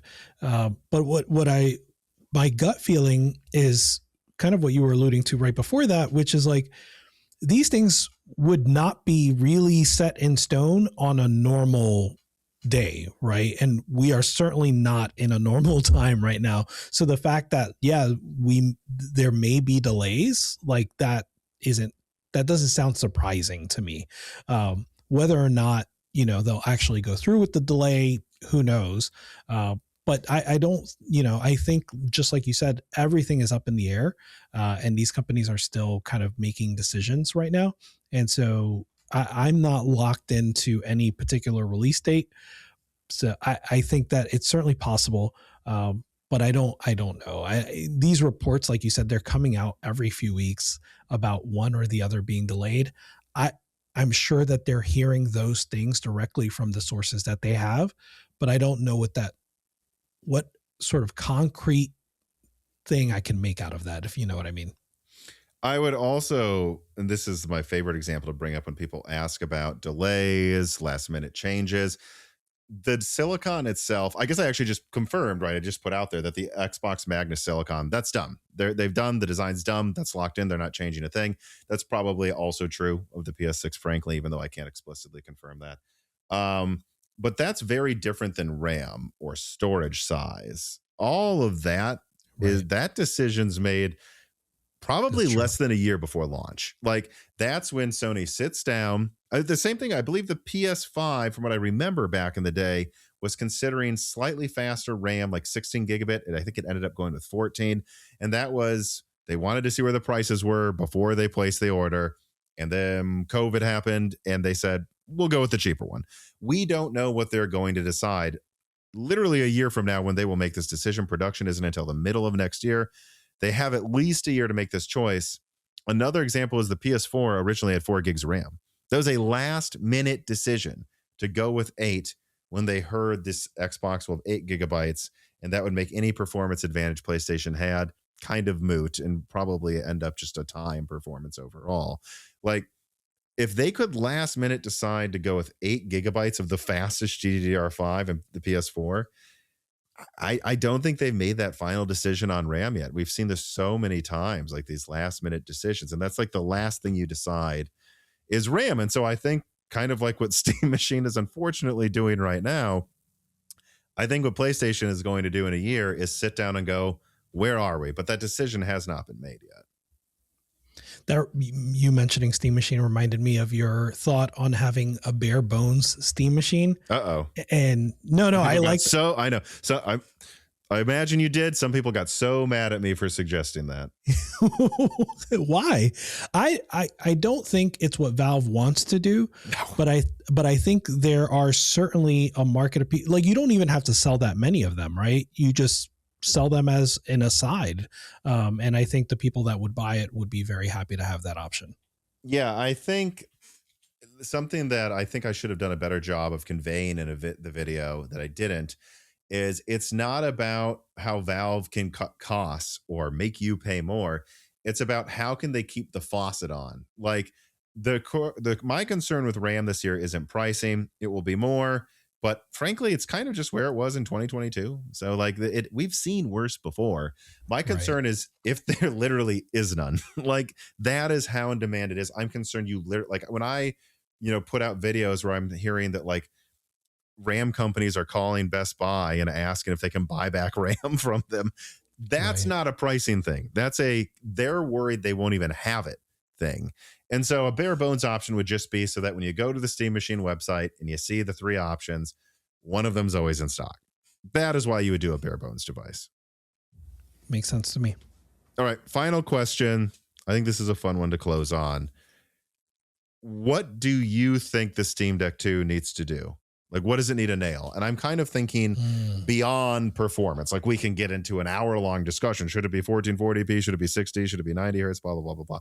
But like, what does it need to do fundamentally the previous gen didn't do? I'm not sure. Man, there are so many different ways to attack that question. But for me, I think that there's an identity that the Steam Deck has, which is that it's still a PC handheld, right? And so, meaning when I hold a PS Portal in my hands, it doesn't feel like a PC handheld. It feels like, its own thing. It's lighter. It feels more comfortable. And so, and the screen is bigger. And so I think that there's something there that Valve can nail that brings them a sleeker identity, potentially, without losing any of just having the freedom and flexibility of a PC. So how can you take that philosophy that you had with the Steam Deck 1 of bringing sort of the convenience of a console with the flexibility of a PC? How can you take that even further with the Steam Deck 2? That's how I'm thinking about it. Yeah, like if they're serious, like actually serious about being a major console competitor, even one that's a little more niche, but one that doesn't aim to sell millions, aims to sell tens of millions and really be considered one of the people taking up the pie, what do they do that establishes their brand? Like, we don't need to talk about Nintendo. Nintendo has a bunch of things that makes you think of Nintendo when you use a Nintendo device. I think it's an issue Microsoft has run into with Xbox. Like, what really is the identity if there aren't exclusives? And what is an Xbox? Right. Do you have any thoughts on what it could be for a Steam Deck 2? No. So like, man, thinking about games, right? Like we have the big rumor of Half-Life 3 or Half-Life X being launched alongside Steam Machine or close after it. And so like, that could be one angle where they go back into gaming, but or game development. But I don't see that being their identity. I think their identity is in the hardware itself. So like the trackpads are part of their identity. Yeah, I was thinking trackpad sticks out to me. Yeah. And so I think it's this notion. It goes back to what Gabe was saying, where like they're breaking the walls. And so you have the option to play your entire library, whether it's on a handheld, on a set-top box, at your desktop, or maybe on a handheld, on a phone, right? Where like their Steam frame is ARM-based, so maybe they're going to have an ARM-compatible Steam shop, right? Mm-hmm. So I think they're trying to break the walls. I think that is the identity to me, is your library available anywhere, however you want to play. Yeah, like the Steam, what is it? The modding, what's it called? Steam Workshop. Steam Workshop, yeah. Like that thing of like, if you get a game on Steam, it works across all devices. It has probably really good VR support compared to other storefronts. Right. And there's the Steam Workshop, where it is, let's be honest, the easiest way to apply mods that, even if they're not as powerful, kind of makes 100%. Me, especially someone in their 30s now, kind of doesn't want to bother with all the modding I did when I was in college. If, you know, like making sure that always works on it. And yeah, I guess is probably the closest thing, but I have to wonder if there's something else they could do. Trackpad's also the closest thing to like, oh yeah, you don't get a trackpad on a PlayStation. Well, you do, but you can't aim with it. I guess it's not the same. Yeah. They basically use it as a glorified button on most games. Yeah. Right. Yeah. So I think it's that. I think it's their input and their flexibility. Trackpads are a big piece of that. I don't know if they can make an even more distinct identity, but hopefully kind of going back to game development, hopefully that is something that helps build their identity too. Let's see a new Half-Life. Let's see a new Left 4 Dead. I think those would go a long way as well. Please, a new Left 4 Dead, honestly. Absolutely. Please. Yeah. All right. Well, I think that's a good note to end on. But before I let you go, please tell everybody where they can find you. All right. I am on YouTube at FandaDeck, making videos. Again, I've been on a bit of a break, but I should be back to making videos pretty soon. I'm also on Nerd Nest Weekly, the Nerd Nest podcast. So you can find me on both of those. And I will make sure there are links to both of those in the description below. And once again, I want to thank you for coming on. And as always, I want to. Oh, of course. Yeah, I'm sure if you'll be willing to, I'd love to have you on again, as I think the Steam news is not going to go away anytime soon. Not at all. And I'd love to.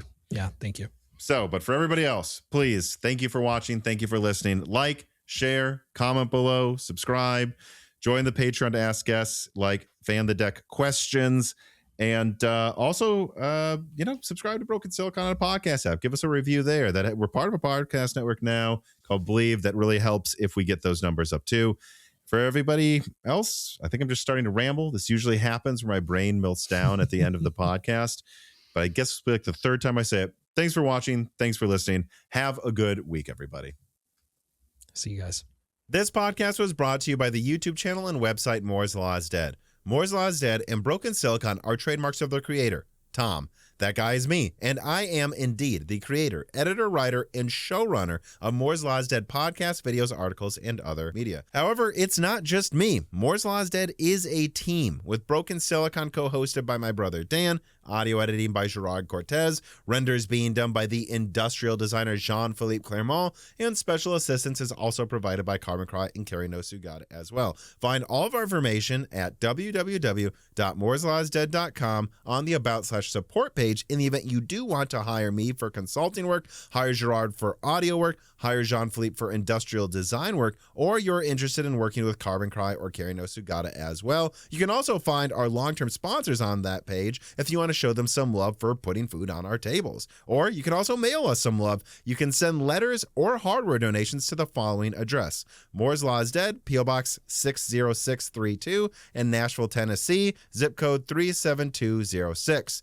Although, to be honest, the best way to show Moore's Law is Dead some love is to support us on Patreon. Patrons are what makes Moore's Law is Dead content truly possible. Every month, and really every day, depending on who you're talking about, me, Gerard, Dan, and Jean-Philippe are working tirelessly to provide a steady stream of content that we could not keep doing unless we knew the work was possible without being reliant on sponsors dictating every little thing we put out. Don't get us wrong, we love our sponsors, but we love directly working for you, our fans, much more. If you have any extra money, even a couple free dollars a month, consider supporting us directly on Patreon. Those couple of monthly dollars will get you access to the exclusive podcast Die Shrink, voting on subjects of future podcast episodes, the ability to ask guest questions, and of course, access to the Moore's Law is Dead Discord full of like-minded people who I am sure would love to meet you. I am one of them. Additionally, higher tiers get access to early, ad-free episodes of Broken Silicon, the ability to ask questions in all Broken Silicon episodes and Loose Ends live streams ahead of the recording, and the entire back catalog of Moore's Law is Dead podcasts, in addition to having thanks in the credits of videos and podcasts depending on the tier, with other perks available as well. And hey, if you cannot afford to support us directly every month, please do share Moore's Law is Dead videos and podcasts with friends and family, and on social media and websites like Reddit, and give Broken Silicon a 5-star review on Apple Podcasts or your preferred podcast app of choice. All of this does really help us so much. But like I said, this podcast would not be possible without the patrons directly providing predictable and reliable support every month. And so now it is time to give a personal thanks to the greatest of the fans. The following supporters are at the 10 gigahertz or higher supported levels: Brad Medlin, Drita Foles, Z-Jits, Daniel D, Nicholas Buckner, Deke, Toka, Aaron Close, Jan Rauner, MJB1, Daniel Hyde, GZ Ziggy, SNES Chalmers, Jim Ferrier, Velcom Alev, Jensen Wang, Sarcastro, Compressed AI Blocks, Chris Rich, Evan Dingle, Hal Booma, Shredburb, Sammy Malas, Chris Anthinos, The Boss Haas, Tommy, Jonathan, Jake Dude 23, Jake Martin, Zlicky, Gamers Unite, Ian Clifford, Mead and Pork, Tim Robb, Travis Gooding, Win Wang, Amiable Chief, Zoot Taylor, Mads, I Should, Patty Cakes, Greg, Michael McGee, Stephen Coates, Mark Mitchell, James Anderson, Mark Raidmaker, Salty Internet Pirate, Henry Zhang, Wesley Sager, Cameron, Michelle Pell, Hexapuma, and Matthew Cassells, Teak Autumn, Reginald Ari, Little Germany, Winstar, James I. Raider, Shay, Milton, Brett Jones, Chuck Glidden, Stephen Dick, McDaffie, Justin Bustle, Austin Haggerty, Joe Fit, Brian Scanlon, Dan M. 1988, Hardland, Brian Wright, Slushbot, Jansen, Angema, The Forbidden Juice, RB Racer, John Swin, Bing Bong 3, Solarized 80, Albert Gun Keekum, Sprutnik, Brian P, Hoodat 42, Cornster 671, Penta Winta, Omega Doge, Hugo, Ander Kiwi, Mr. Tiger, John Wick Boomstick, Penguins of AI, Smash Axley, Porcelain Oats, Nick Zuzmania, Kareem Almazri, AI Soldier 789, Rye Hill, Cheap Bulls, Manolis Radkusis, Kevin Kuntz, Bespoke, Ilarium, Jonathan Harris, Fred Berger, Kellen Reichel, Kainush Kagani, Johnny Transabur, Ahmed, Josh, Dominique Parseri, Arkeo RK0, Zephyrin, Angel of Cake, and of course, thank you to Sahara for the music.